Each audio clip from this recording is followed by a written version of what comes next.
Story 1. When you are at an event with long lines to the restrooms, you have to stand separately while waiting. Then one of you will get through long before the other, and you just have to stand around doing nothing. Story 2. One person ends up having feelings and it ruins it. You end up having sex and one person has feelings and it really ruins it. If neither of these happen, one or both of you end up with a significant other who thinks that one of the above must be happening or will happen eventually. Story 3. Sexual tension. I slept with one of my friends, and it made everything complicated afterward. Every guy she dated had a problem with me, as my girlfriends did with her. Story 4. To date, probably the fact that every best friend of the opposite sex I have had since puberty has either eventually dated me, had some kind of mutually acknowledged sexual tension and interest, or ended partly because of unrequited feelings. I am a guy for whatever that is relevant. Story 5. For the most part, people are suspicious of very close opposite-sex friendships because they think that romantic feelings will always develop. So they think, given a best friend friendship between a guy and girl, if the guy isn't secretly in love with the girl, then that means the girl is secretly in love with the guy. And if neither is true, then one of them will eventually develop feelings at some point. Yeah, it's stupid, but it has happened in real life, so I think the worst part is when one of them catches feelings, and the other does not reciprocate. This easily ruins the entire friendship. I know two friends in real life who were best friends. She actually cried when she found out the guy began dating someone else. Not only did she not tell him the entire time, she also found out he wouldn't have reciprocated anyway. A bit of a double whammy. They sort of hate each other now. Story 6. Everyone assumes that there are romantic feelings somewhere. As someone who has had a close friend of the opposite sex for over 10 years, the part when you are dating someone new and have to disclose this long-term friendship is difficult. Not because I keep my friend a secret, but because every woman I have seriously dated has had an issue with it. I had an ex tell me that since she's in my life now, I don't need friends of the opposite sex because whatever I would have done with my friend, I can now do with my new girlfriend. We didn't last long. Story 7. When you love that friend in a friendship way, you get happy for them when they achieve life's victories. You like to hang out with them and talk with them. Then she gets a new boyfriend, and it's great. Good for her.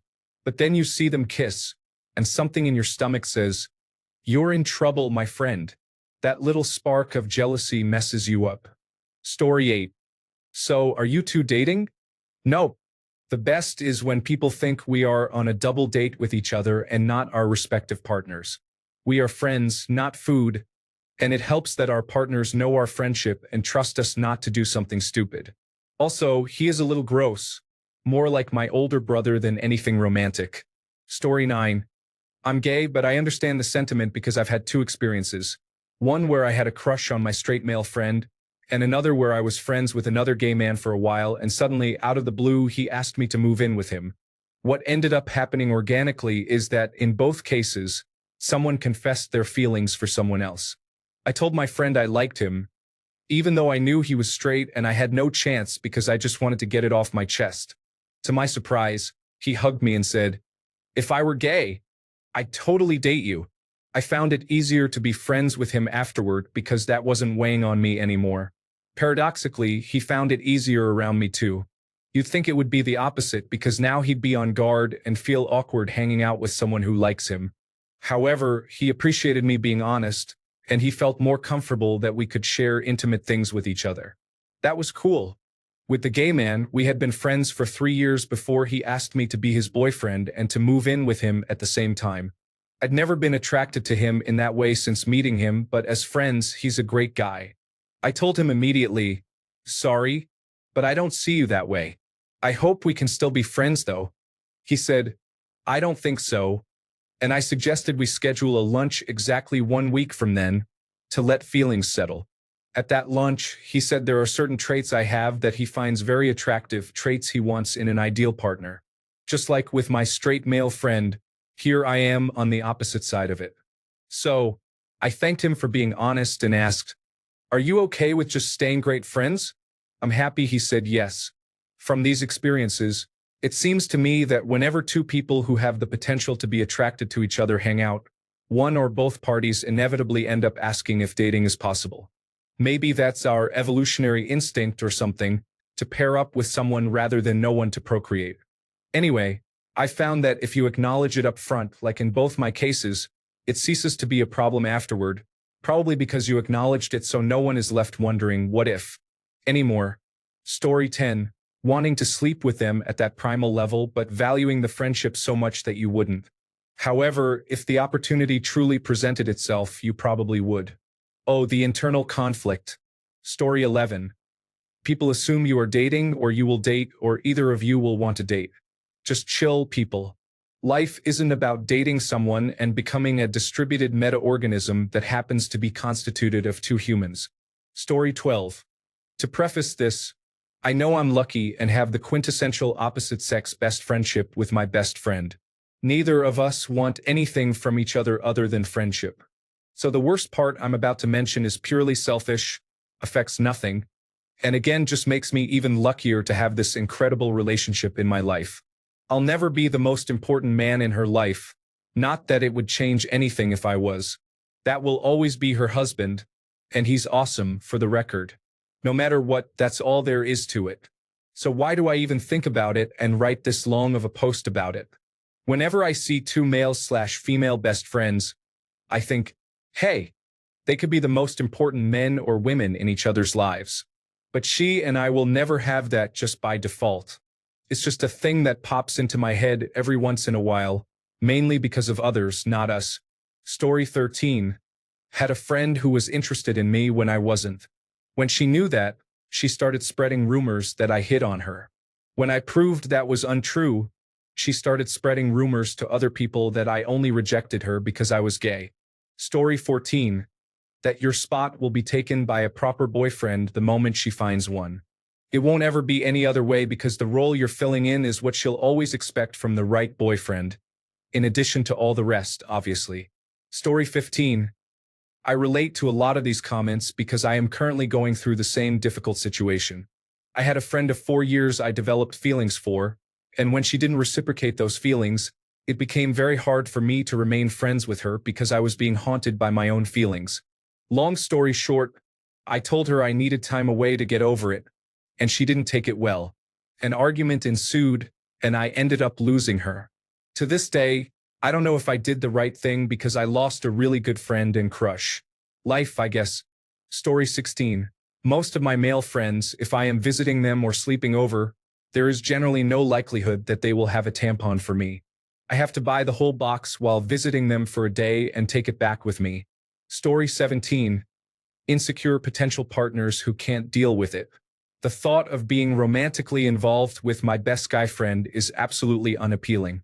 The chances of such a thing ever happening are less than zero. Story 18. When she starts dating someone who is an insecure, jealous, total jackass who tries to sabotage your friendship in various ways and does not trust her at all. Oh, and despite the fact she will ask you for advice regarding the men she dates, she will never actually listen to it. Anything else, sure. She will take what I say to heart. Relationships, though? It is like she did not even hear me. And while assholes are obvious to me in the first 5 minutes, for some reason it takes her 6 months of gaslighting and emotional devastation before she can figure it out. One of the most painful things in life is watching someone you care about go through that, knowing it is going to happen, but feeling powerless to help. Story 19. I used to agree that opposite sex or gender friendships don't work, but I don't anymore. If you are secure in yourself and you have a strong trust in your partner, then it's unfair for the other person to only have same-sex friends. I mean, think about it. Are bisexual individuals supposed to have 0 friends? No, that would be ridiculous. The issue isn't the other sex. It's your own ability to invest in friendships in a healthy way and stay committed and loyal to your partner and vice versa. Story 20. But my best friend is male, and the worst part is whenever one of us starts dating someone, our significant other becomes very jealous or wary of our friendship. It often becomes the reason why our relationships do not work out. We are always upfront and open about our friendship, and we are also roommates. We let people know that our friendship actually started because we went on a few dates and nothing was there, romantically speaking, but we enjoyed our time together.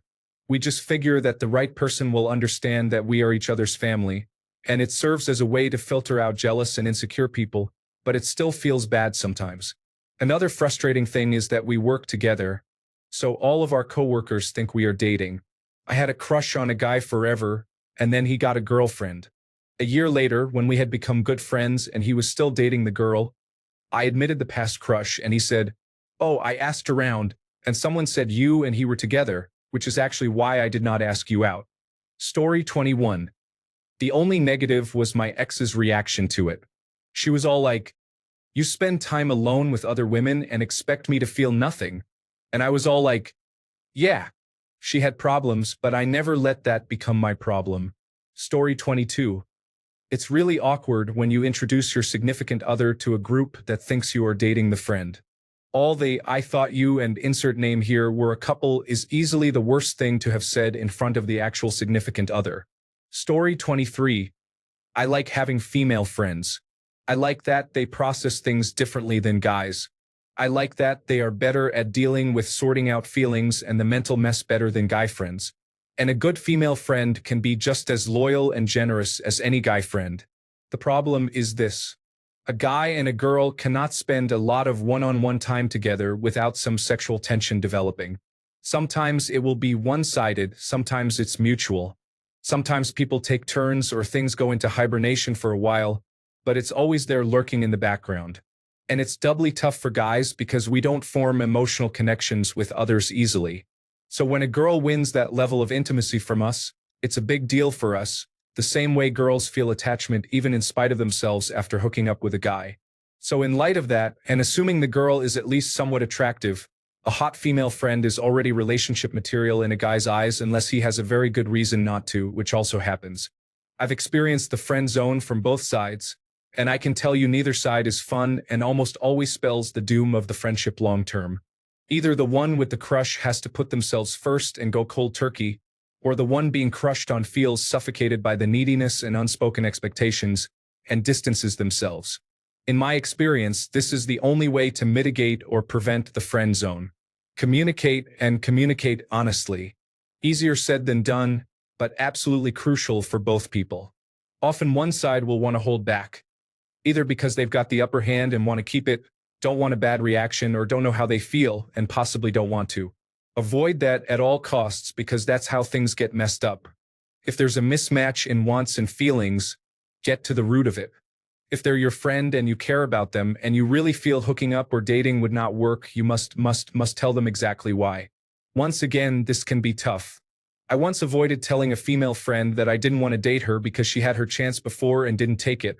And after she hooked up with a bunch of mutual acquaintances, I wasn't romantically attracted anymore. I know this was a mistake, but I didn't know how to tell her without hurting her feelings, and that was no excuse. Your friend needs that constructive criticism after being rejected because then they'll at least know why and how to prevent it in the future. And remember, you're not saying it to crush their ego, you're saying it because they deserve and need the truth. There is no such thing as a free lunch. If she wants to date you, you don't, and she's still willing to sleep with you, don't do it. If he's willing to stay friends, but you know he won't let getting with you go, you must give him space. The biggest way people mess up friend zone situations is succumbing to the temptation to have your cake and eat it too. Even if all you want is the extra attention, the distrust and feeling of exploitation it creates will kill the friendship dead. The above being said, sometimes getting it out of your system works. It may sound crazy, but sometimes just getting drunk and having a one-off tumble is a good way to nip things in the bud. Once the sexual tension has been dissipated, it's a lot easier to talk about the weird feelings and get on the same page. The only catch is there cannot be a huge mismatch in neediness or desire, or it'll just make things worse. This works best in situations where you both want to stay friends, there's clear mutual sexual tension, and the prospect of dating is iffy at best. Often the sex will be mediocre, and that's okay because it's about getting all that repressed nonsense out so you can both get over it. Do not be tempted to manipulate or play games, they know you too well. This one is almost self-evident, but it needs to be said. If you try and play games with your friend, regardless of which side of the fence you're on, they'll see through it, either right away or shortly after, and it will erode the friendship. I've seen a lot of friendships devolve into power struggles once the sex or dating question rears its ugly head. And once that happens, The only sane move is to cut your losses and start pulling back.